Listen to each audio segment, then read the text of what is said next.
જો તમે આરટીઓનો ટેક્સ ન ભર્યો હોય તો ભરી દેજો। અમદાવાદ આરટીઓ હવે કાર્યવાહી કરવાના મૂડમાં છે। અમદાવાદ આરટીઓ લાગુ પડતા તમામ ચેકપોઇન્ટ પર હવે ચેકિંગ કરશે। આરટીઓ દ્વારા એક ટીમ બનાવવામાં આવી છે અને અમદાવાદ જિલ્લાના જેટલા પણ ટેક્સ ડિફોલ્ટર તરીકે ફરી રહ્યા છે તેનું ચેકિંગ કરવામાં આવી રહ્યું છે। છેલ્લા 10 દિવસમાં 30 વાહનો ડિટેઇન કરાયા છે અને જેમાં 15 લાખથી વધુનો ટેક્સ બાકી છે તે વસૂલ કરવામાં આવ્યો છે। આરટીઓની અપીલ છે કે ટેક્સ ભરવાનો બાકી છે તે સમયસર ટેક્સ ભરી દે। આ ઉપરાંત કચેરીથી એક અલગ ટીમ પણ બનાવવામાં આવી છે જે અમદાવાદ જિલ્લાના ઇન્ટરનલ એરિયામાં જેટલા બી વાહનો ટેક્સ ડિફોલ્ટર તરીકે ફરી રહ્યા છે આ તમામનું ચેકિંગ હાલમાં ધરાઈ રહ્યું છે, જેમાં છેલ્લા 10 દિવસની અંદર લગભગ 30થી વધારે વાહનો ડિટેન કરવામાં આવેલા છે અને આમાં 15 લાખથી વધુનો જે બાકી ટેક્સ છે તે વસૂલ પણ કરવામાં આવેલો છે અને આગામી સમયમાં પણ આ કાર્યવાહી ચાલુ રહેશે। જંબુસર પંથકના ખેડૂતો માટે ખુશીના ખબર। ટેકાના ભાવે તુવેરની ખરીદી શરૂ થતા ખેડૂતોમાં ઉત્સાહ છે।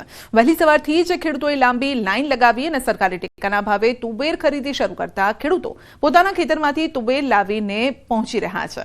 ગુજરાત એગ્રોના કેમ્પસમાં દરરોજ 70થી 80 જેટલા ટ્રેક્ટર તુવેર લઈને પહોંચી રહ્યા છે।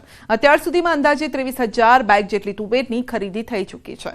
ખેડૂતોએ કહ્યું છે કે 7,550 રૂપિયા પ્રતિ ક્વિન્ટલના રેટથી મળતી ખરીદી તેઓને ન્યાય મળ્યો છે, જો કે વ્યવસ્થા અંગે ખેંચતાણ પણ જોવા મળી છે। આજના દિવસમાં લગભગ 70થી 80 ટ્રેક્ટર હતા, એમાં અમે સવારના 7:30-8 વાગે ચાલુ કરી દીધું હતું। અત્યારે 8 વાગે લગીને હજી ટૂંકમાં 5-6 ટ્રેક્ટર તોરે છે। હવે જેટલા ટ્રેક્ટર બાકી છે ને એને સવારના 8 વાગે પાછા ચાલુ થઈ જાય, કારણ કે સવારના મજૂર કામ કરતા હોય એટલે એની કેપેસિટી 8 વાગે લગીની હોય, છતાંય આપણે કહીએ એટલે 2-4 ટ્રેક્ટર વધારે તોડી દઈએ। પણ અત્યારે હજી 15-20 ટ્રેક્ટર છે એ સવારના પાછા ટોકન વાઇઝ ચાલુ થઈ જાય।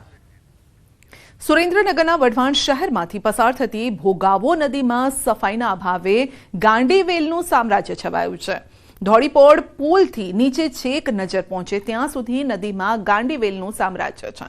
ગાંડીવેલના કારણે નદીનું પાણી સુકાઈ રહ્યું છે। સામાન્ય રીતે ઉનાળા સમયે ભોગાવો નદીમાં રહેલું પાણી પશુઓ માટે આશીર્વાદરૂપ બનતું હોય છે, પરંતુ હાલ આ વેલના કારણે પશુઓ પણ પાણી નથી પી શકતા। આસપાસના વિસ્તારમાં મચ્છરનો ઉપદ્રવ વધ્યો છે। સ્થાનિકો ગંદકીના કારણે મચ્છરજન્ય રોગચાળાની ભીતિ સેવી રહ્યા છે।